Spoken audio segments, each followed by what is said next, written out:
Family from Malta and Gozo. And I want to welcome also our dear beloved brothers and sisters in Italy. Last weekend, I was in Puglia with two of my precious sons, three I should say, four, sorry, because there is Pastore Nicola and Rosa, whom they are traveling right now to Napoli, preaching, but also with my spiritual sons, Stevie and Salvo. We were traveling and we had three wonderful, glorious meetings.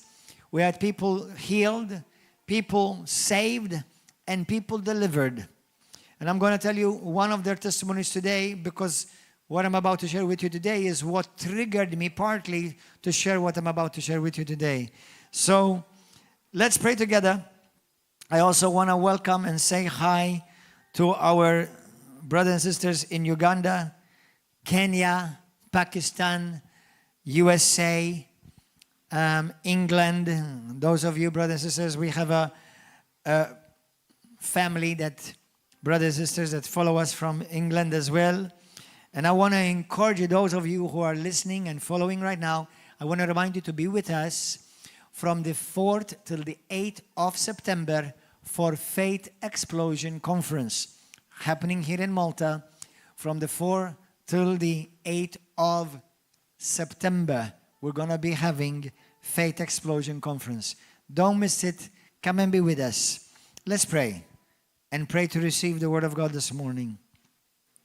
Abba, Father, we want to thank you this morning for the privilege that we can receive the Word of God. Thank you for your love, for your mercy. We thank you, Jesus, that you chose to come down from heaven, die for us on the cross, and by your shed blood, your suffering, and your resurrection, you gave us life. Today, speak to me, Lord, by your word. Let your word pierce my heart, changing me, transforming me. Abba, Father, each one of you say this from your heart. Give me a heart after you, and I will never be the same again. In Jesus' name, amen. Go to the book of Luke, chapter 9. Luke, chapter 9. You know, a weekend ago, exactly like this weekend, I was traveling in Italy, in Puglia, and we went to about 3 different cities, but we planted a church by the grace of God in Trinitapoli. I thank God that the city is called Trinitapoli. Thank God. And the first night, it was Saturday night, and the grace of God was so powerful, the anointing was so powerful, just people were just being touched by God. People were falling under the power of God and being set free without nobody touching them. Or should I say, nobody human touching them.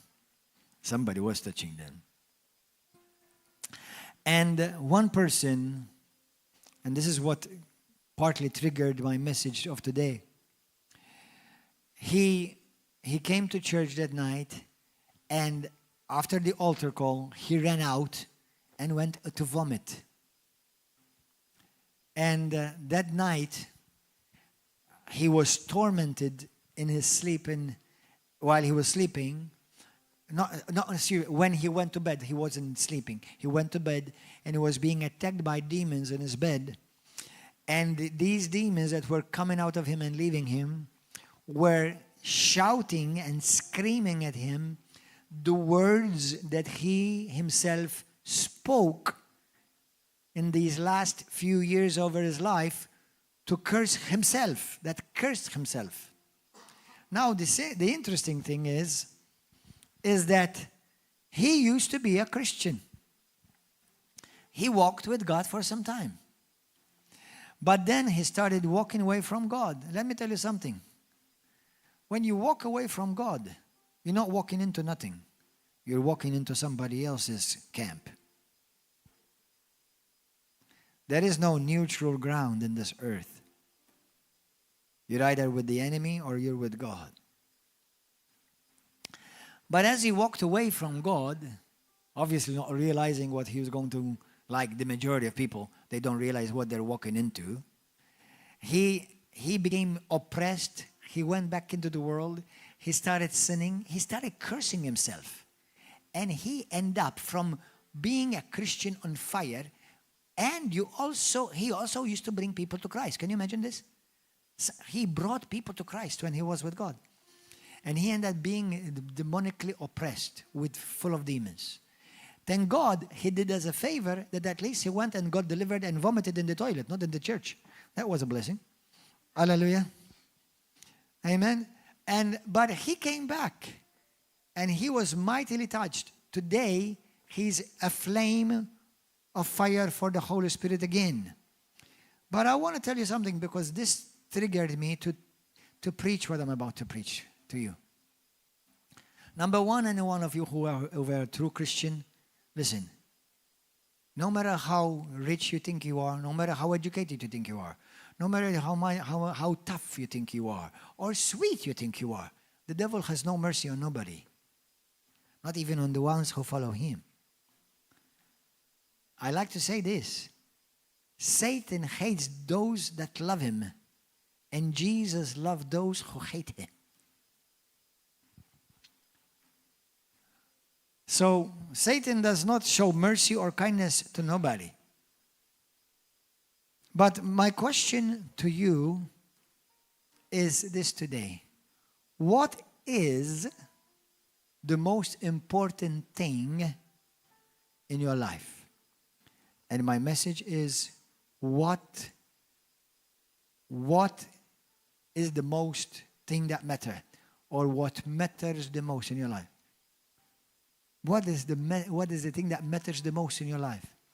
Now, there are things that are important, and I'm going to mention some of them. I'm going to mention to you 5 points this morning. But what is the one thing that matters the most? Money? Money, it's important. It is important. Some people have made it their own God, according to Matthew chapter 6. Mammon. Is it fame? You know, fame, maybe the majority of people will never become as famous like Elvis Presley, for example. But every one of us desire to be esteemed. You know, every human being has a need to be esteemed. Do you understand esteemed? We want to be, we all need a certain type of recognition. You want to be respected and recognized and esteemed. And you deserve that because not only as a Christian, simply as a human being. You deserve that. You need to be esteemed and respected. What about success? Especially in the eyes of the world. Not everything that is successful in the eyes of the world is success in the eyes of God. What about success? Is that the most important thing? And success to the world? Is it to be loved and admired and applauded by the world? And the world, let me tell you something. Jesus warns. He says, be careful when the world praise you. Be careful when the world applaud you. Be careful when people in the world, they say, well, I like you. You're a good guy. Now, be careful. What is success? Success is having a house, cars, clothes. Now, please have clothes. Make sure you do that. But, you know, having cars, having clothes, having a house or houses, one by the sea, one on the mountain, one in the valley. Depends on the mood. There's nothing bad with having those things. Because believe it or not, the Bible says, and we're going to see it today, how God wants you to enjoy life and enjoy the things that God has given you to enjoy in this life. God wants you to do that. But does that make you fulfilled? Is that the most important thing that really matters in your life? What does Jesus say? Let's go to the book of Luke. Luke. Some of you may have heard the scripture, but let's take a good look at it again today together. from verse 23. Say, Holy Spirit, speak to me. Jesus said, if anyone desires to come after me,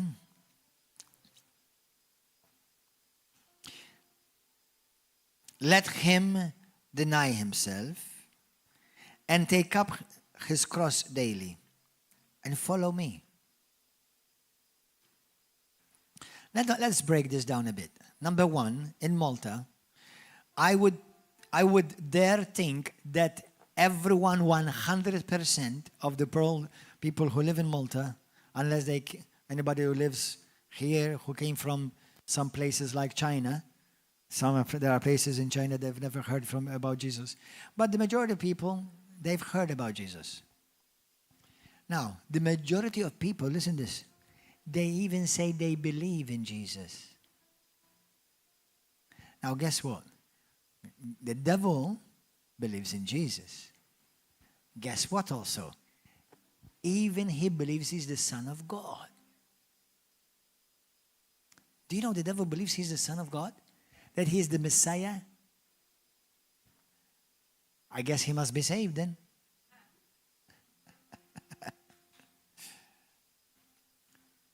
So many people in Malta and all over the world, but I'll speak to Maltese people and those who are following this, they say they believe in God and they believe in Jesus Christ.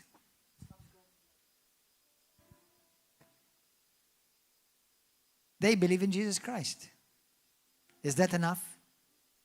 Did Jesus say, if you believe in me, you're settled? That's it. You see, when Jesus says, believe in me, he said, you must follow me. Now listen, but to follow me, you have to deny self. Now we live in a world that says, be yourself. Be yourself. Isn't that that's the mantra of the world? Oh, be yourself. As long as you're happy. You could be happy going to hell.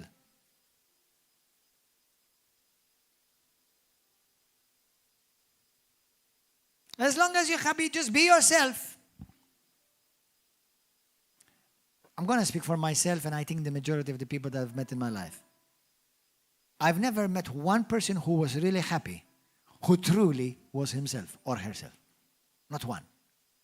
Everyone, as they say in Maltese, they were indannati, frustrated, confused, apart from lost, apart from a lot of strife, some filled with demons, some filled with anxiety. Nice life, happy of being self. I've not met yet one person in my life who was truly happy being himself. It seems like Jesus Christ knows something about what true joy and where true joy comes from. So Jesus says, if anybody wants to truly follow me, must deny himself. Listen, take up his cross daily. Take up your cross daily. What does the cross do, brothers and sisters? What did the cross do to Jesus? Kill him. You know, I got inspired to share this message because the people, even just yesterday, we have people yesterday delivered at the altar. You know why people get delivered? Now, if anybody of you if you ever feel demonically oppressed or you're sick with oppression, demonically oppression or whatever worries and anxieties, if you want to be truly delivered, die to yourself. Because then the devil will have nothing to claim. You see, our flesh and our ego is Satan's lunch every day. And he comes around to have a free happy meal. But when we die to ourselves, what we're doing is a great favor to ourselves, and we leave nothing for Satan to find as a point of access in our life. Did you get that? We think that denying ourselves is like, I have to be a carpet for everyone. No, that's not a carpet. No. Listen, let me say this phrase. Jesus Christ never told me to be a carpet. He told me to be a servant, not a carpet. There's a difference. But that's another preach, and it's a good point. Yes, be a servant even to those who hate you and don't like you. But if they don't like you and they hate you, it's not your problem. That's not their problem. Never make it your problem. Amen? So, but being a carpet, Jesus never said to be a carpet. But I'm saying this to you, brothers and sisters, because there is a powerful revelation behind this. When I deny myself, I find myself, I'm free. That means nothing now controls me. Nothing controls me. Sex, pornography, swearing, anger, revenge, sleeping around, drugs, playing machines and gambling. These things don't control me. These are things that, many of which are the things that self want to do. But I found out when I have invested in these things want more of me. And they end up possessing me. So now am I free? Only when I deny these things, I become free. I am telling these things in their face, you're not going to control my life. So now, when I'm free, I can walk in dominion over the devil. And I've been a Christian for almost 30 years. 1st June of 1995. Next year it will be 30 years. I will turn 30 next year. Every time I've seen people who've had problems with being delivered, listen carefully, is people who have not yet denied themselves. Once you deny yourself, you cut the claim of Satan over your life. You break his claim. You sever it. You detach yourself from any claim of the devil over your life. So Jesus is giving us practically the formula for living free from the oppression of the enemy. So, let's continue to read this. 4:24. For whoever desires to save his life will lose it. But whoever loses his life for my sake will save it. Listen to 25. For what profit is it to a man if he gains the whole world and is himself destroyed or lost? Dear beloved brothers and sisters, do you find yourself regularly, often, if not every day, thinking about eternity? The moment you enter eternity, there's no point of return. Huh? It's not like going to jail for 10 years and then coming out. Or, it's eternity of no point of no return. The price for you and I to have eternity in heaven has been paid by Jesus Christ on the cross. Don't mess it up. And I'm saying you don't mess it up. You know why? Maybe some of you are saying to me, but Pastor, are we not already saved and we're not already Christians? The Bible says, test your heart. Search your heart if you truly are in the Lord. I do that myself regularly. There are many people who have gone to church, but few who have gone to Jesus. Many people, Sunday after Sunday, Wednesday after Wednesday, Thursday after, they come to River of Love. But how many of them, and I'm hoping all of them, how many of them have truly come to Jesus? Now, church is important, and without church, the scope of Christianity would fall, because Jesus Christ wants us to gather and assemble. That's part of the family of God. But listen, this church does not save you. This man does not save you. I need myself saving, let alone how I can save you. Now I'm a proclaimer of Jesus Christ, and I have the answer because Jesus is the answer. But I cannot save you. I can save nobody. No man of God can save anybody. No prophet, no religion. Only Jesus. So make sure that you don't just come to a church, but you have truly come to Jesus. You have come to know Jesus Christ in your life. And be honest with yourself. Be sincere with yourself. Be sincere with yourself. Bible talks about in 2 Corinthians chapter 13, verse 5. Search your heart. Check if you're truly in the faith. why does Jesus deny many who will go before him and they think that they're going to be saved and he will turn them away? Why is Jesus? That's one of the most scary scriptures in the Bible. They will even call him Lord. They even know who he really was, Lord. They knew their doctrine well. They didn't call him prophet, or mighty man of God. They call him Lord, Lord. That's right, he is Lord. But why is it he will turn them away? Because the Bible talks about, I never knew you, you who practice lawlessness. Let me tell you something. You cannot say, I am a Christian, still doing it your way, singing the song, I did it my way. No. Following Jesus is daily denying yourself and taking up the cross. You see, there are things in the natural that I want to do. I say no if it goes against what God wants. There are things that I want to say. I say no if it goes against what God wants. There are places I want to go to. I don't go to because the Lord does not want me to go there. Because that's how I daily deny myself. That's how I daily deny myself. You know, when you are married, you don't get married to do what you want. Otherwise, don't get married.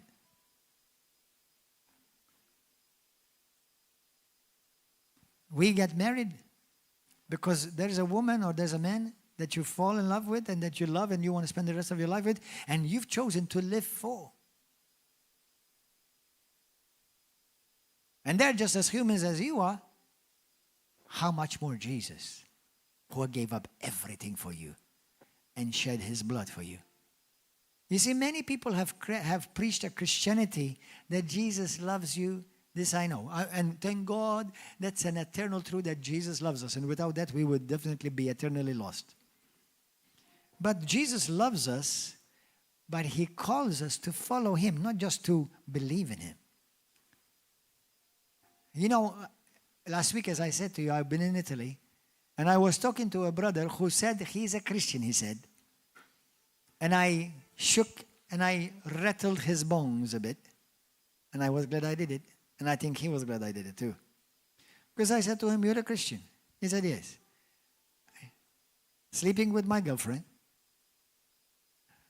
Looking for jobs wherever he's going to make the most money. Doesn't go to church. He doesn't read the Bible. I said, of all the things that you're doing in your life, can you tell me exactly which one of them look Christian? I said to him, where is Jesus in your life? He said, well, you know, I do things and he follows me. I said, this is anyone? I said, normally it is us who follow Jesus, not Jesus follows us. Let me tell you something. That man's reality is a reality to many people who think they are Christians. If you're a Christian, you must follow him, not he follows you. Ask yourself, question yourself this morning.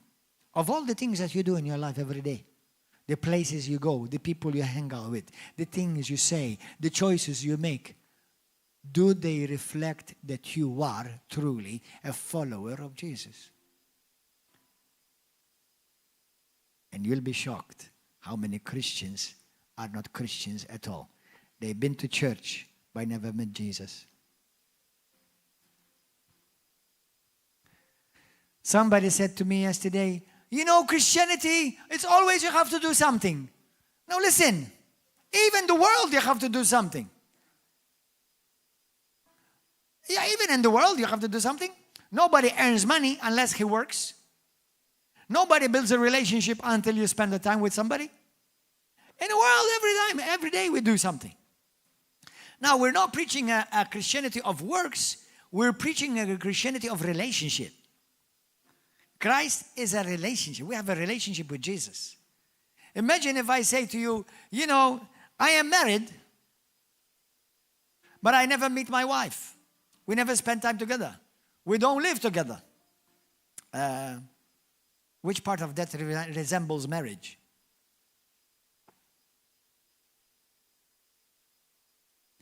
Many people just know Christian lingo and cliches, but don't know Christ. Once Billy Graham said, the biggest evangelistic field is the church.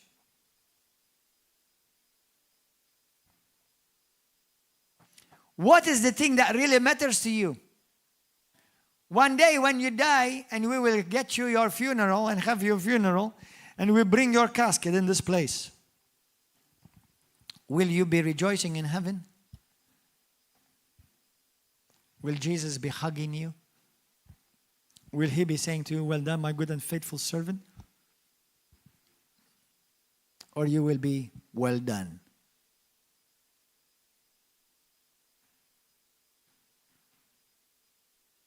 On the grill, on the fire grill. Now they may sound funny, but I think it's a good wake-up call for the church. Catholic Church, Protestant Church, even some evangelical churches. They preach Jesus loves you and you can be what yourself. You can be yourself. Listen, if anybody tells you as a Christian you can be yourself, you are looking at a false prophet in the face. A false teacher, a false pastor, a false Christian, a false everything. But if you think this is hard, it's not hard, because I've lived in the world. I know what it means to be in bondage to something and to be addicted to something. You know, test yourself. What can't you walk away from? Come on, ask yourself the question. Right now, reflect. I can't walk away from my booze, my drink. I can't walk away from my cigarette, from my cigar. I can't walk away from my club. I can't walk away from my nana. I can't walk away. Now, don't walk away from your wife and your husband. That you can't walk away from. Okay? I can't walk away from my hobby. I can't walk away from whatever you can't walk away from reveals that it has dominion over your life. And the only thing that has dominion over your life is Jesus. Now, God does not have a problem that you have a hobby, okay? Or you enjoy yourself. As a matter of fact, we're going to see it. God loves you. He wants you to enjoy yourself. But not at the expense of losing your soul. Do you understand? That's why, what's the most important thing? What is the thing that really matters the most? God wants you to have a holiday. God wants you to have a nice car. Listen, whether to God, you have a Rolls Royce, you have a Lamborghini or a Bugatti or a boo-boo, it matters nothing to God. To him, it's the same kind of dust. That's all. It's just dust. What God is really interested is in your heart. Who am I to you? Who am I to you? Do you have a relationship with me? So when you strip this tent, you will be in my presence for eternity. Those are things that really matter. Amen? Hallelujah. Thank you, Holy Spirit. The Lord wants to speak to us. You know, this is the first point. Let me go. Some of you remember the story of Acts chapter 8, verse 18 to 22? There was Peter and Barnabas. They were preaching in Samaria. And there was Simon the sorcerer. And first he had heard Philip the evangelist preach. And he believed the message that Philip the evangelist preached and he got saved. But then he saw Peter and Barnabas operating with such great power of the Holy Spirit. And he told them, I want this power. How much money can I give to you? Remember that? How much money do you want? And Peter turned to him, you son of the devil. God sees your heart. What? God sees your heart that you are corrupt. You better repent now before you become Kentucky Fried Chicken. And believe me, God will have every right to do that. And he did it at about 3 chapters before that. And he got so afraid that he said, pray for me, that nothing will befall me what you said. Now, this is an interesting thing. Peter said to him, you have a corrupt heart. God sees your heart. How many of us have used the terminology, well, God knows my heart? How many of you have said that? Or you've heard people say that. You know, we mess up, we do a mistake. They say, well, but God knows my heart. Let me tell you something. That's not always good news. Sometimes it's worse that he sees our heart. Sometimes it's worse. I've realized this recently. Sometimes the fact that God sees my heart is worse. Because you could be dealing with your wife, with your husband, with your friend, with your pastor, with your boss, and you are being so nice and polite, but your heart is wicked and corrupt. While you're saying to them, well, I respect you. Oh, what a wonderful man. You are killing them with your heart. So God says, I see your heart. And you've been saying to me all the time, God knows my heart. And I see your heart. You're corrupt. You better repent. You see, that's why the Bible says in the book of 1 Samuel, chapter 16, verse 7. Remember? He said, for God does not see as man sees. For God sees the heart. In the story of when God anointed David as king. Because first, his father Jesse, he had many sons and he brought them to the prophet. And the prophet saw many of them, about a couple of them that thought, oh, I think this is one. God said, not that one. Oh, maybe this one. This guy is big, he's handsome, he's well-dressed, well-spoken. He said, I think this one, Lord. He said, no, not this one. So you see what you're seeing on the outside is not what I'm seeing. I'm seeing something different from what you're seeing on the outside. So then then the prophet said, you have another son? Said, yeah, well, I have one, he's like with the sheep, You know, we don't really count him because he's with the sheep. He smells, he stinks, he doesn't have a wash. Well, I can't ordain anyone, I cannot anoint anyone before you bring him to me. And the moment he comes with red hair, most probably, like jumping on the furniture, or, stinking like a sheep with poop around his. So God says, that's the man of God. What? That's right. Because you're seeing the outside, I'm seeing the inside. So on that regard, that's good news for us. When our heart is right. Because it's true, yeah. Sometimes we make dumb stuff. We make dumb decisions. We make mistakes. But our heart is not for it. How many of you, you don't have to lift up your hand. You've made mistakes in your life.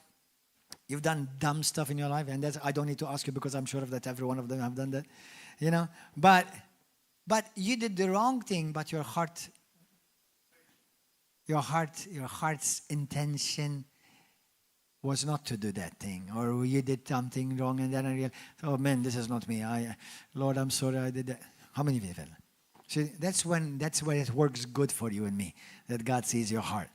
But sometimes, we say, oh, the pastor, for example, let me use it myself. Oh, the pastor, I love my pastor. But, let me tell you something. Now, you may be saying, you may not have said it to anybody. You may just have said it just between you and yourself. But God sees your heart. Just a couple of days ago, the Holy Spirit reminded me, be careful even what you say about certain politicians. Because I've been harsh with some politicians. Not they don't deserve it, and not what I said is not the truth, but it's not my position. Not my position. It's not my place to say certain things about even wicked people. So I said, oh Lord, I'm sorry if I said certain things about, president, prime minister, whatever, queen or king. So I changed my tone, I changed my words, because the Bible says that we shall have to give an account for every word that we said. Do you know that? Now, so you better be careful what you say about your brother and your sister, even if you say it in the shower.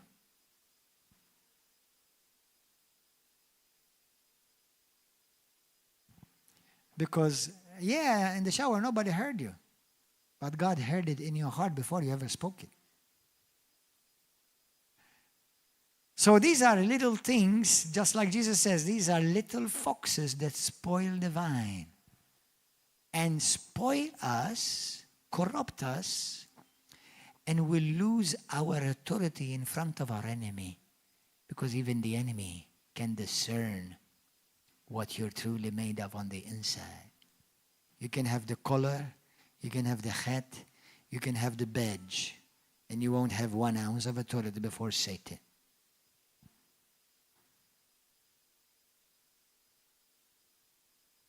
Amen.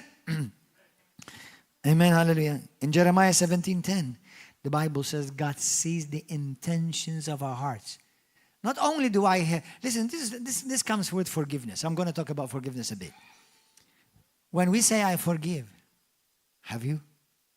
Have you really? The way you talk, which the Bible says, Jesus Christ himself says in Matthew chapter 12, from 32 to 35, it says, the mouth speaks that which fills the heart. You may say, I forgive him, but look, hear yourself the way you're talking. You haven't forgiven him. Now let me give you a nice loving warning. If you haven't truly forgiven anyone, let me give you a warning and a wake-up call. None of your sins have been forgiven. When God says forgive, he told you how. Like I forgive you. Like I have forgiven you. When you forgive it, like I. Stop blaming your dad. Stop blaming your mama. Stop blaming your husband. Stop blaming the pastor. Stop blaming everybody. You see, you and I, we cannot change what anybody else does. But we can change what happens in me. And what I allow to happen in me. Amen. Praise God. In Hebrews 4:14, the Bible says, there is nothing hidden from his sight. He sees our heart. Good or bad, God sees everything. Now go to the book of Ecclesiastes, chapter 3. You're going to like the scripture. Is anybody receiving anybody this morning? Anything? Amen? Anyone is receiving something? Or you all know this stuff? Now listen, if you happen to know all this stuff, wonderful, congratulations. But you have definitely somebody in your life that you need to go and tell these things. Amen? Praise God. The book of Ecclesiastes, chapter 3, verse 12. Look at this. I know that nothing is better for them than to rejoice and to do good in their lives. And also that every man should eat and drink and enjoy the good of all his labor. It is the gift of God. What is he saying? God gave you the gift of enjoying life. He wants you to enjoy life. If you want to have a drink, do, but don't get drunk. Don't let drink dominate your life. Okay? If you want to have a hobby, but don't let it dominate your life. If you want to go out and see movies, or you like to watch movies, be careful what you watch. Don't let it dominate your life. Whatever God has given you in this life, enjoy it. Enjoy it. Okay? Have fun. God has given you a gift. Enjoy life. He wants you to enjoy life. Keep your priorities right. Keep first things. Isn't that a big revelation? Everybody say it. Keep first things. Let me tell you something where many Christians, I feel, in my experience, have blocked themselves in their life. Go to the book of Ecclesiastes, chapter 5. Verse 4. When you make a vow to God, do not delay to pay it, for he has no pleasure in fools. Pay what you have vowed. You have vowed. Better not to vow than to vow and not pay. In the book of Deuteronomy 23, 21 to 23, the Bible says it is a sin to you if you make a vow and you don't keep your vow. Now, listen to me. Me and you, we don't have to vow anything except in a sense, we vowed our life. I vowed our life. Let me give you an example. If I say to you, Lord, I vow to give you my life. It means you make a vow, you make a promise, you make an oath. Now, if you don't keep your promise, will you be saved?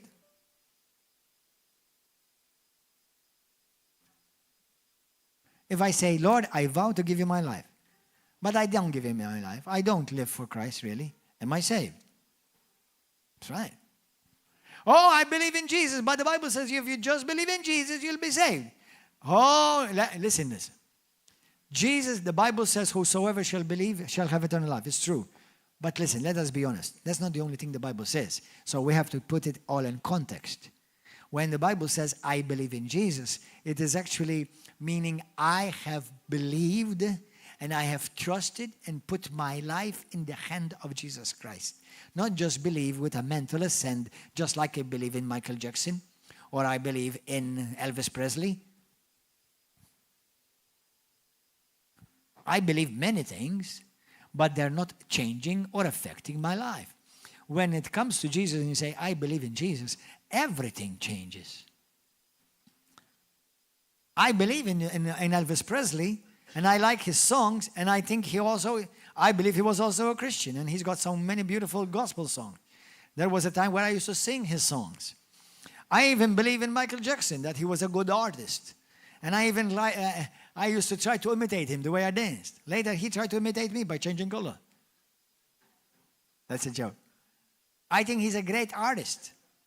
But is he changing my life? No. There are many things I believe. You could believe in a party. You could believe in a political person. But is that changing your life? You see, you lose nothing by stopping believing that stuff. But when you say, I believe in Jesus, now that requires everything. That requires now it's like you're making a vow. I will follow Jesus. I will deny myself and I will follow him.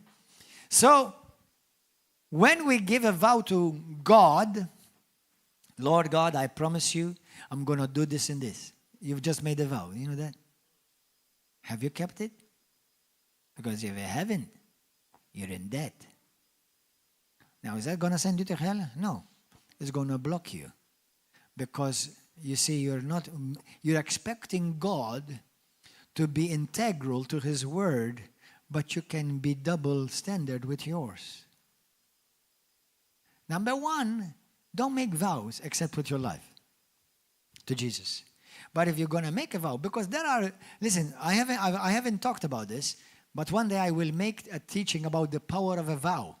There are certain things that maybe some of us, we desperately want to see in our life. And if you make a vow, there's something about the power of a vow that you will see happen in your life. But then you have to keep the other end of your vow. And there are Christians who have made vows and they've not been integral with God. For example, Lord, if you give me a marriage, if you find me a man of God, if you find me a woman of God, I will serve you and we'll serve you together. And God found them a man of God and they departed, never went to church again.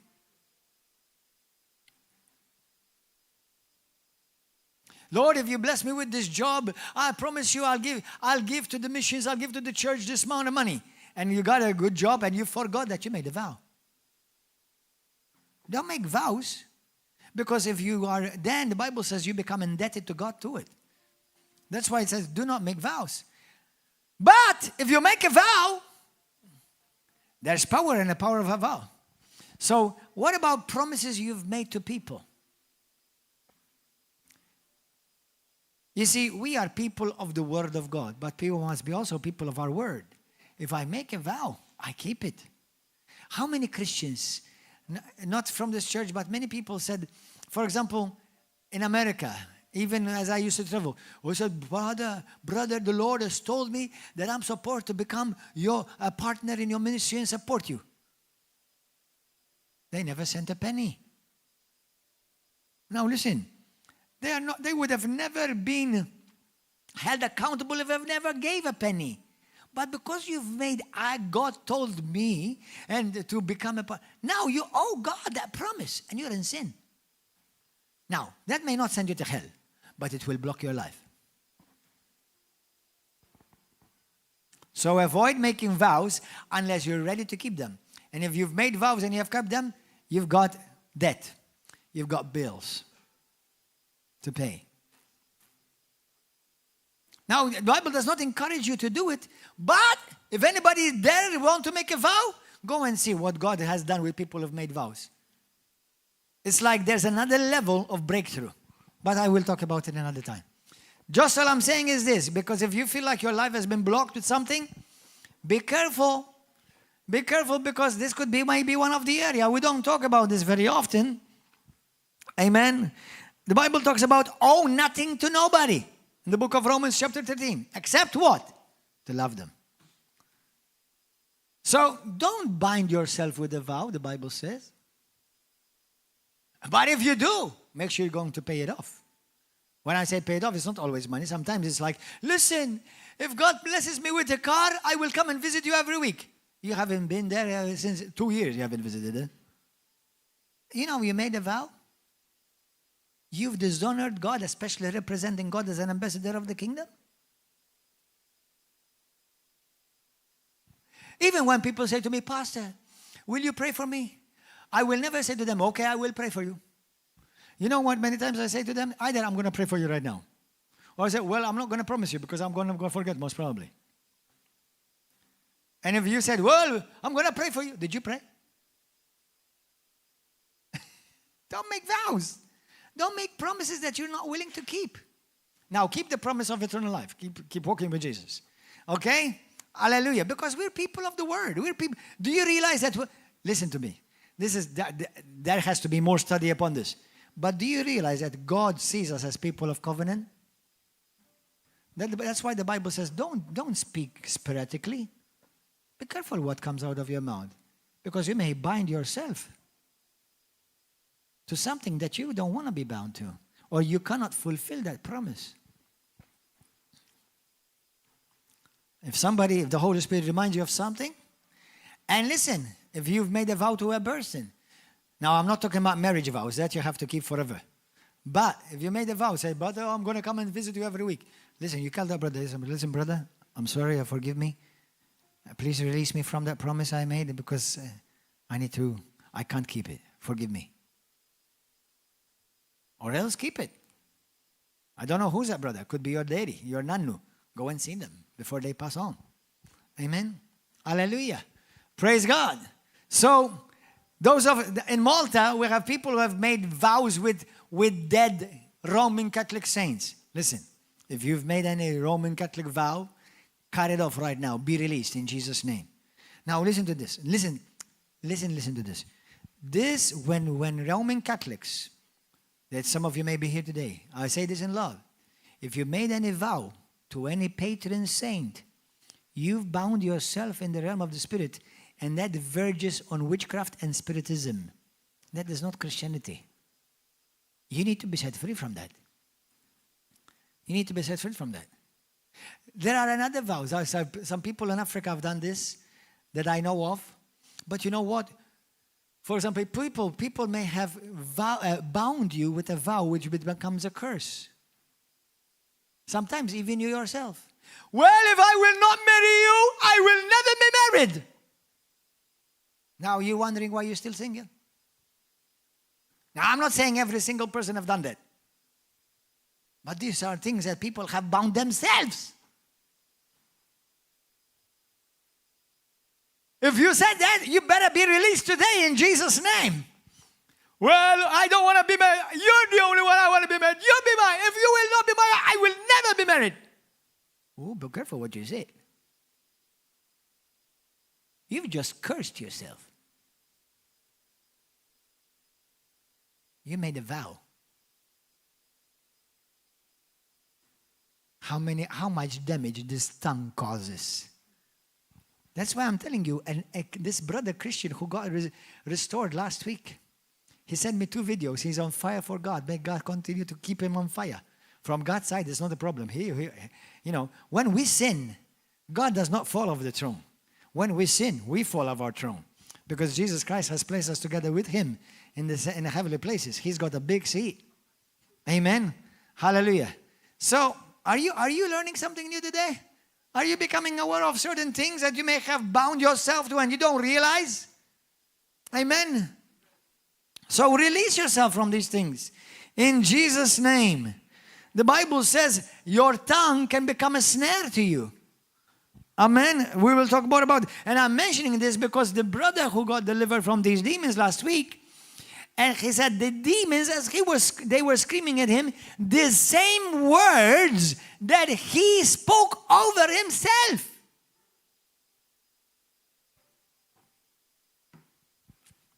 That's why be careful of what we say, brothers and sisters. Now, I'm not saying that certain words are going to go to take you to hell, but they may bind you and make you hinder you in this life. Amen. Look. Let me keep it easy. If I want to finish the message here, I can finish right now. Me and you have to be and have been called to imitate Jesus. Jesus did none of this nonsense. Jesus was very careful with what he says. And none of what he says was empty words. And unfortunately, many Christians speak a lot of empty, stupid, dumb words. And sometimes we end up hurting ourselves. Amen? Hallelujah. Point 3. I love point 3. Listen to this. We're gonna finish in a moment. Live free. Everybody listen. Live free from the craving of approval of men. How many Christians live, they want approval. Let me check how many likes my post got. Let me see how many followers do I have on my page and on my video. I want to be approved. They're not saying that, but that's exactly what they're saying.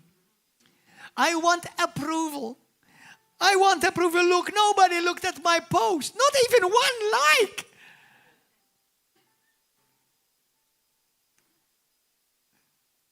How come nobody's following me? As our brother Talat Muhammad used to say, he said, I have 2 followers. Grace and mercy follows me all the days of my life. Hallelujah. Amen. I have grace and mercy everywhere I go. They follow me. The Bible says that. Amen. Everybody said, grace and mercy follows me everywhere I go for the rest of my life. Hallelujah. We want so many followers. Listen, you cannot get better followers than that. Grace and mercy. Now, there are people whose name is Grace and Mercy, so be careful when you say that.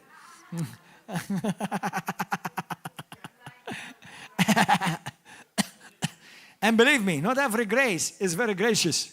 And not every mercy is very merciful. We have a bird called Mercy. We found a canary flying out and came to the church. We made it a Christian. We did. Hallelujah. And we called the bird Mercy because we had mercy on him and gave him a future. We gave him a future. We gave him a family. Hallelujah. So listen. Don't live looking for people's approval. Don't. The world gave you nothing. And the world can take nothing away from you. What God has given you, no man can take away from you. When God called you, He skipped everybody's opinion of you. He still loved you. He still chose you. Many rejected you. Many had opinions of you. And God did not regard one of them. He said, I love you. I chose you, and I'm going to mark you. You're mine. Hallelujah. Thank you, Jesus. Amen. So don't live with seeking approval from anybody. Don't listen. When people criticize you, attack you, hurt you, it reveals nothing about you. It only reveals everything about them. When people insult you, when people say all kinds of unkind words about you, when people lie about you, when people want to say poisonous words against you, remember, it reveals nothing about you. It only reveals everything about them.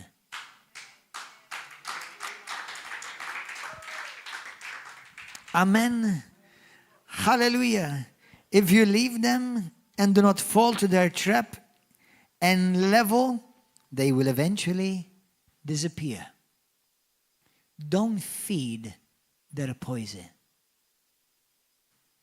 Let me tell you this. Many times the greatest weapon is silence.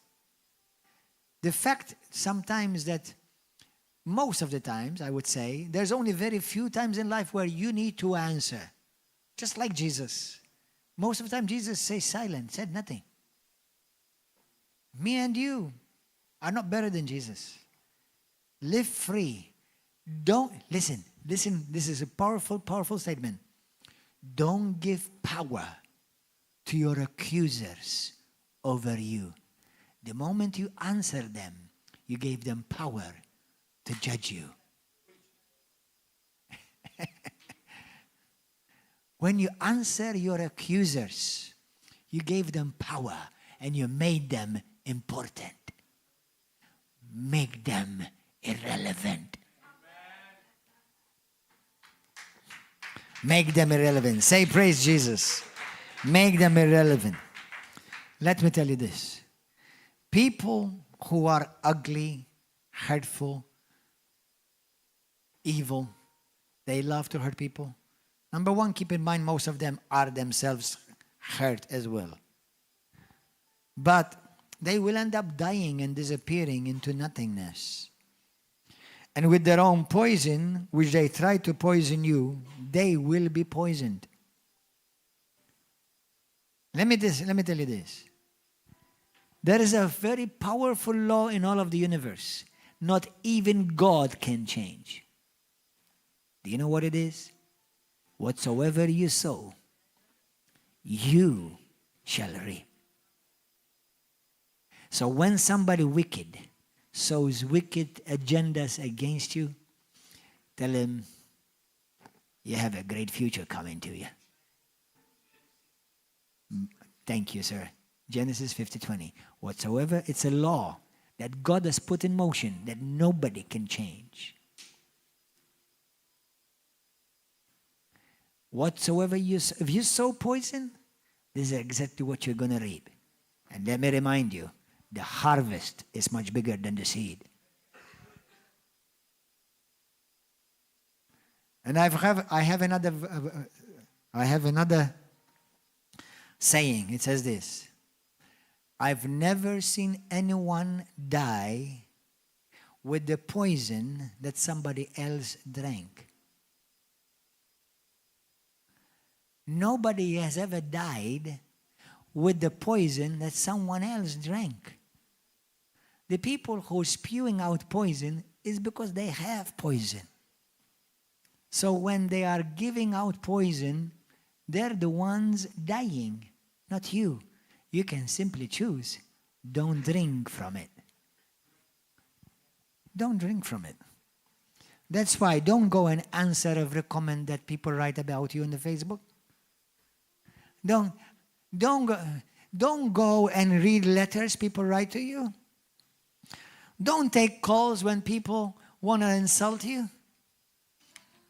Although sometimes there have been times where people call me, insult me, and I'll just keep it on. I won't hang up. I just let them speak to the air like this. They're wasting their credit and speaking to the air. So sometimes I've had people call me and I go,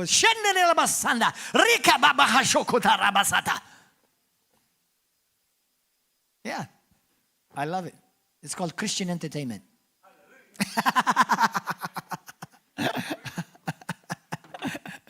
But I will not, listen, so everybody say with me, I will not fall to the level of the devil. Amen? I will not fall to the level of the devil. In Jesus' name, hallelujah. Make your enemies irrelevant. Render them insignificant.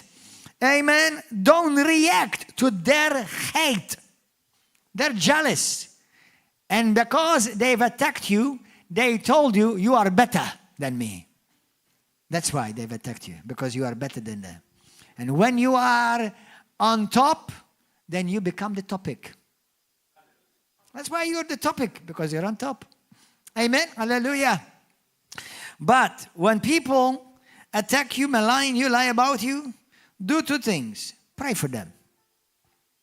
Number one, ignore them, don't answer them, don't fall for their hate. But second, pray for them.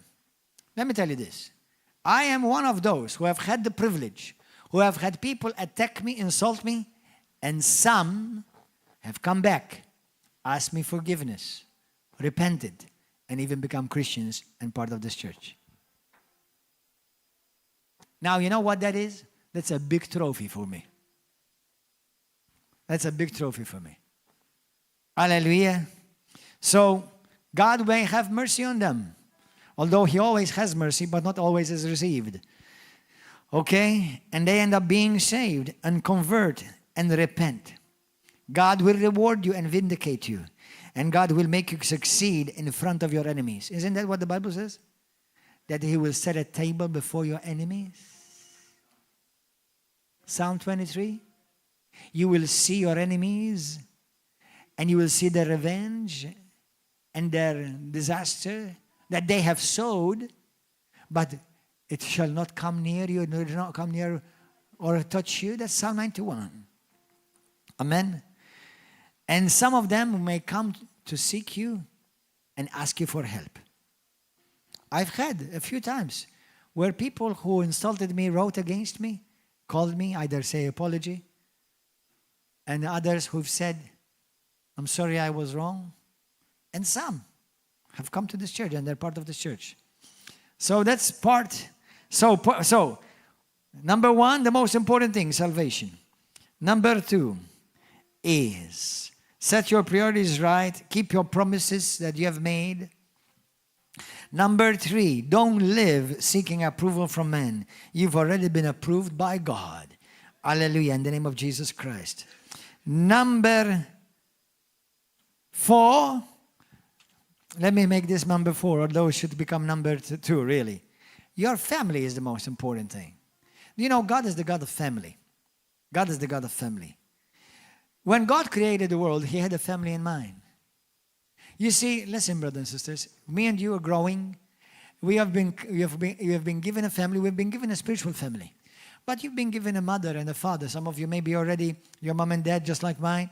My dad has gone, has already been with the Lord. My mom is here. Thank God. But enjoy your family. Honor your family. Spend time with your family. You know, one of the greatest pains that I come against with, some of the greatest pains that I come across in people, is people who have never spent time with their dad or their mama. Now, they've had a man who gave sperm to their mother, and they've made a baby. That everyone who's been born. But not everyone who's been born from a man, they've had the privilege to come to know their father. And a lot of pains that I've met in this world, including in the church, they are related to not having a father figure. A child, a daughter, a son who never had a father to tell them, I love you. A mother, I love you. I'm proud of you. You are beautiful. You are handsome. You are smart. Many of these people, many pains in the church are like that because they've never had a mother and father who gave them that. Listen, another thing I want to mention is this. Because I spoke about salvation, which is the number one priority for Jesus. What can a man give if he loses his soul? Another thing, I mentioned yesterday, I forgot to mention, let me say it again, right now today. I meet people in Malta. And they say to me, brother or pastor, pray for my daughter so that she will pass the test. Pray for my son that he will have a good job. And I wonder, is your son saved? Is he a Christian? Well, I don't know. He's a good man. Well, pray for my daughter that she will find a man because she would love to be married. Is she a Christian?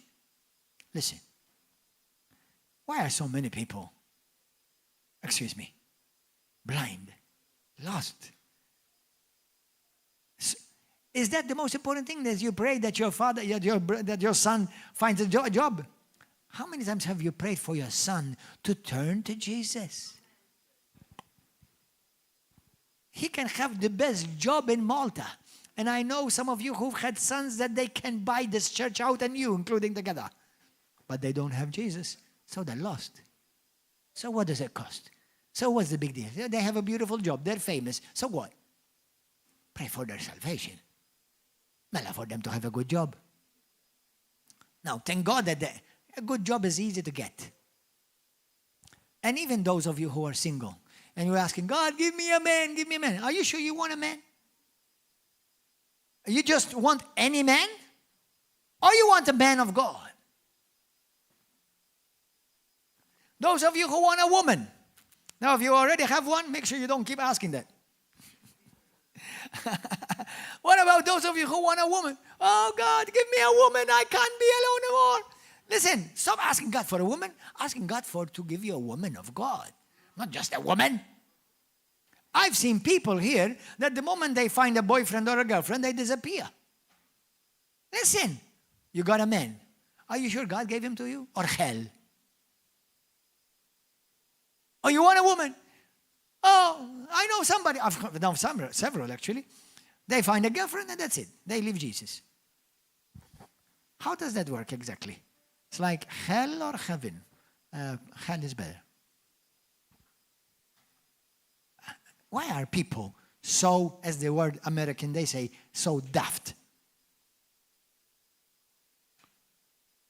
Having a woman and going and screw around with her or with him and not even get married. By the way, in a Christian church, you can't get married unless he's a man of God and you're a woman of God. So you can't get married in a Christian church like that anyway. But anyway, so that's the most important thing. How many people ask me, Pastor, pray for my son so that he will have a good job. Do you know your son is still lost? How come you never asked me for your son to be saved? To pray for him to be saved? Brothers, what you and I call obvious, believe me, it's not obvious to many people. It's not obvious to many Christians. It's not obvious to many people in the world. The most important thing is this. If you're not saved, you're on your way to hell for eternity. And when you say to people, are you saved? Some people say to me, what's that? Saved from what? So even our Christian lingo sometimes does not go very well in this world. Don't ask people, well, are you saved? Listen, some people don't know what it means to be saved. What does it mean? What does it mean to be saved? Saved from what? Are you saved? No, I'm from Malta. I said, what?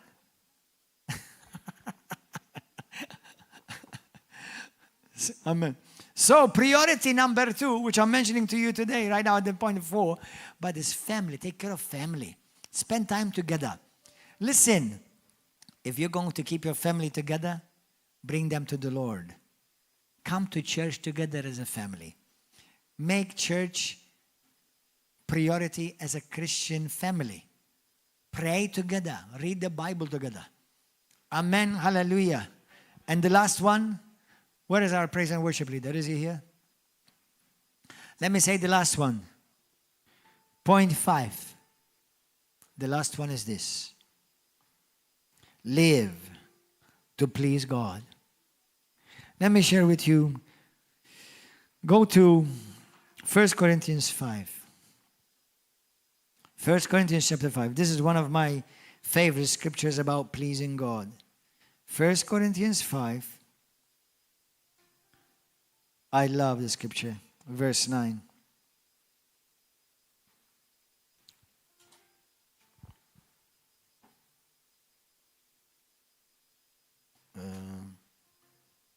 Hallelujah.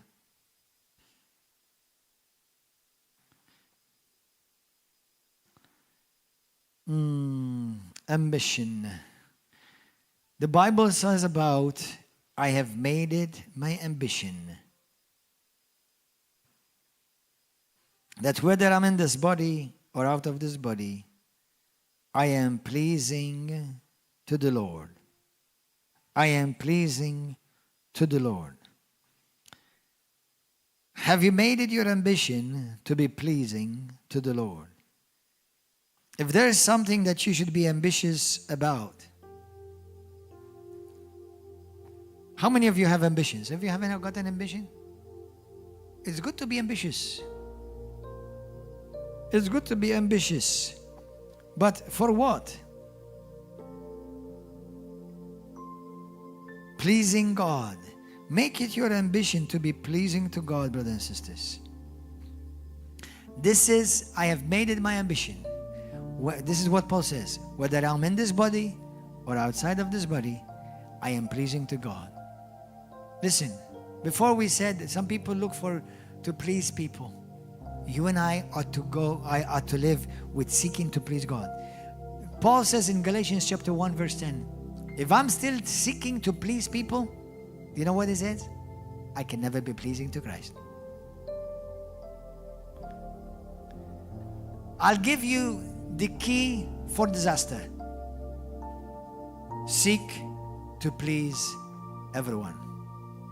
I'll give you the key for success. Seek to please the one, God. Amen. Hallelujah. Thank you, Jesus. Blessed be the name of Jesus Christ. Are you ready today to pray? Let's pray. Let's pray. Bow your heads, close your eyes. I believe the Lord spoke to us words today. Hallelujah. You are good, oh God.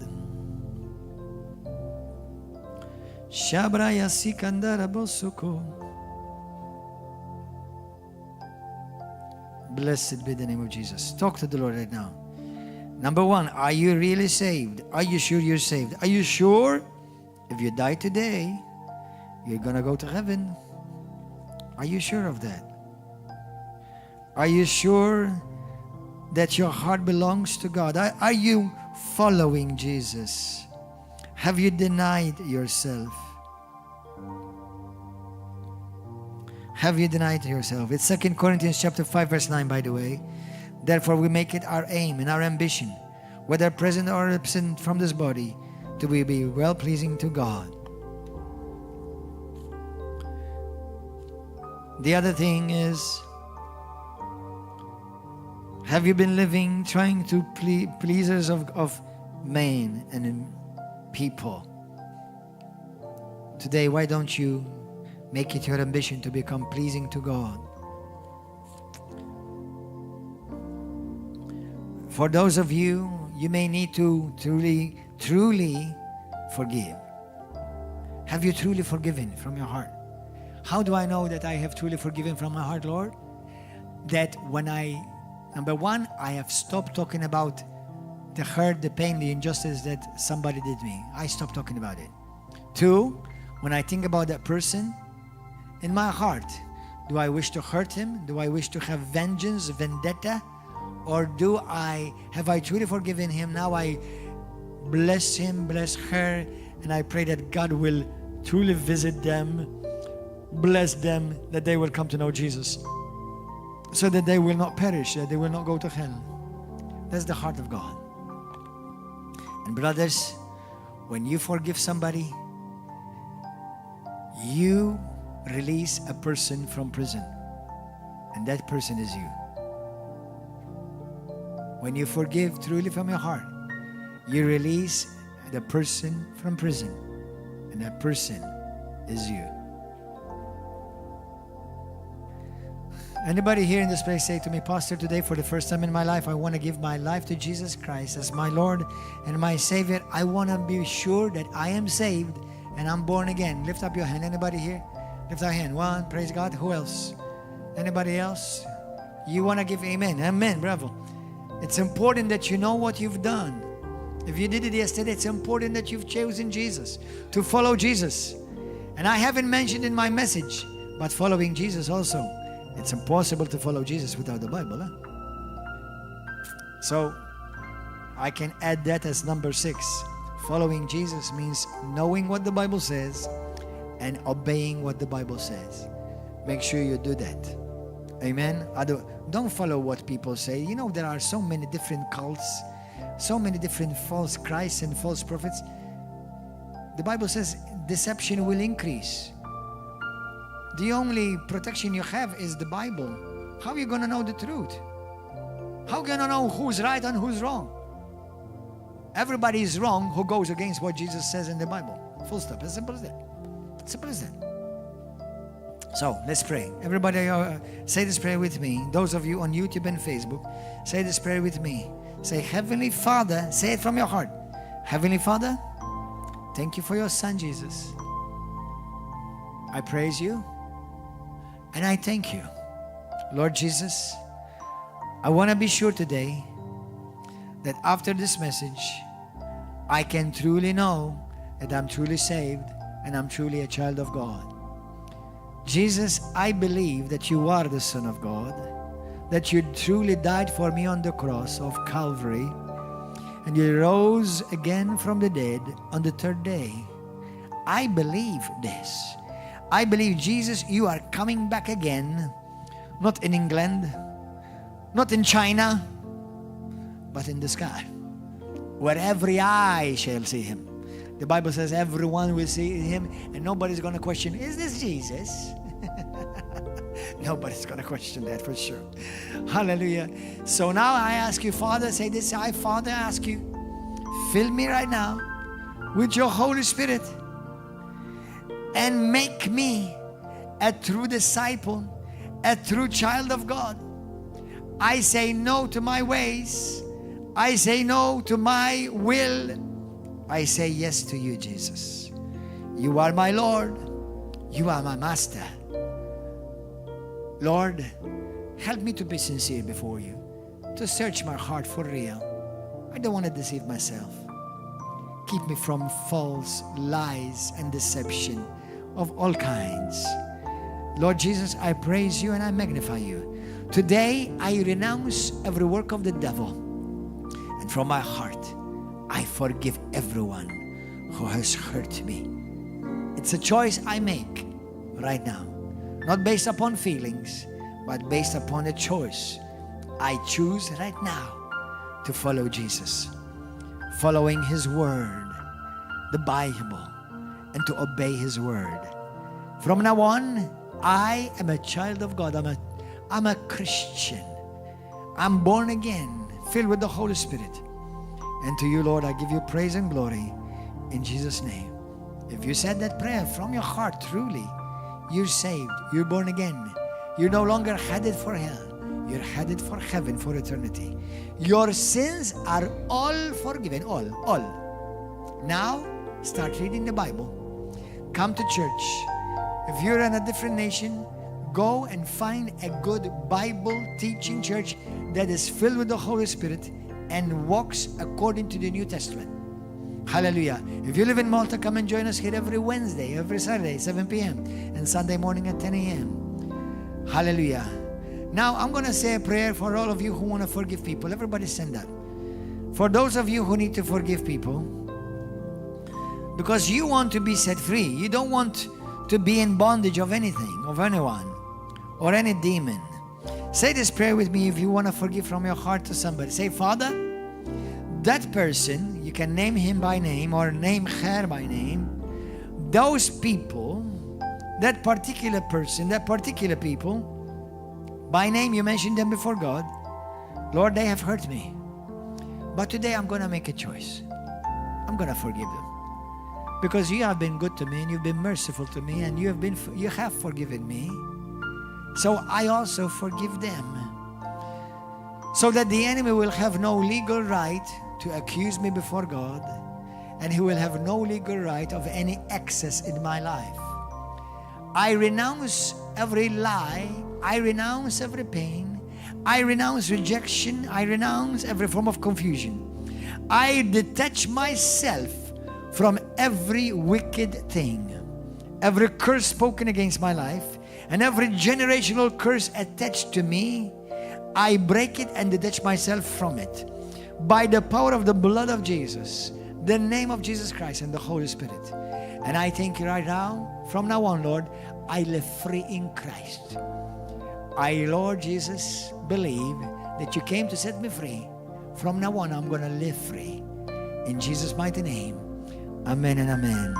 Hallelujah. Praise God. Give a wonderful hand of praise offering. Hallelujah. Praise God. God bless you. Those of you on YouTube and Facebook, come and share, come and visit us here at River of Love Christian Fellowship in Malta, and come and see us, be with us for the Holy Spirit Conference, for the Faith Explosion Conference, coming on the 4th and 8th of September, and this month also on the 13th and the 14th of this month of July, we're going to have Prophet, Woman of God, Joni Stevenson from the United States. Come and be with us. God bless you. Ciao, ciao. Hallelujah. Praise God. If anybody needs prayer right now,